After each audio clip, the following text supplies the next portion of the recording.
Hi, this is Mr. Hood, and we're going to take a look at identifying fractional numbered sequences. Let's take a look at example A. Now, even as an experienced math teacher, I'd be hard-pressed to just look at that sequence and know exactly what's going on. So, in order to make these fractions a little bit easier to analyze, let's find a common denominator. So, what do you think that's going to be? Yep, it's going to be 24. So let's make 4 new empty fractions, each with a denominator of 24, right underneath. Now, in order to find our new numerators, we have to see what did we multiply the old denominator by to get to the new denominator. So in the first fraction, we multiplied 8 by 3 to get to 24, so we're going to multiply the numerator by the same thing. In the second fraction, we multiplied 3 by 8 to get to 24, so again, we're going to multiply the numerator by 8. In the third fraction, we're just going to keep it the same. And in the fourth fraction, we multiplied by 6 in the denominator, so we're going to multiply by 6 in the numerator. Much better. So now let's do a little analysis. Since all 4 fractions are over the denominator of 24, let's just ignore that part. Is there some pattern that emerges in the numerators for you? 3, 8, 13, and 18. That's right. We're adding by 5 each time to move forward. So it turns out it is an arithmetic sequence, and we're adding by 5/24 each time to move forward.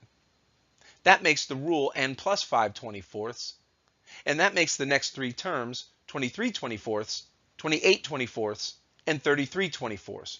Or if we simplify, 23/24, 7/6, and 11/8. Let's take a look at example B. Now in this case, it's always a good idea with a fractional numbered sequence to find a common denominator.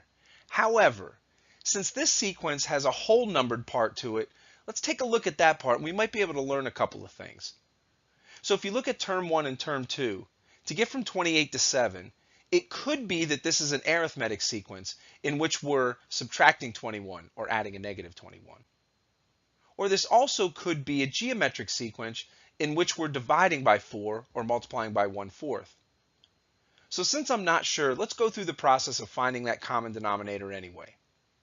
First things first, let's make those first 2 fractions look a little more fractiony. There we go. So now what do you think the least common denominator is going to be? Yep, it's going to be 16. So let's make 4 new empty fractions, each over a denominator of 16. So now let's do some multiplying. In that first fraction, we multiplied the denominator by 16, so let's do the same thing to the numerator. In the second fraction, we also multiplied the denominator by 16, so again, same thing to the numerator. In fraction 3, we multiplied 4 by 4 to get to 16, so now we're going to do the same thing to the numerator. And the last one just stays the same.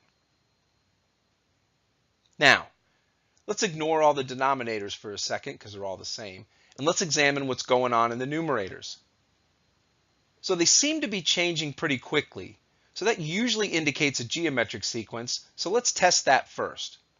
If I take that second numerator, 112, and divide it by the first numerator, 448, I get 0.25. And guess what? You'll get the same thing if you take 7 and divide it by 28. So in fact, we do have a geometric sequence because we're multiplying by 0.25 or 1/4 to move forward. So what's the rule? The rule is going to be 0.25n or 1/4 n. And what are the next 3 terms? They're going to be 7/64, 7/256, and 7/512.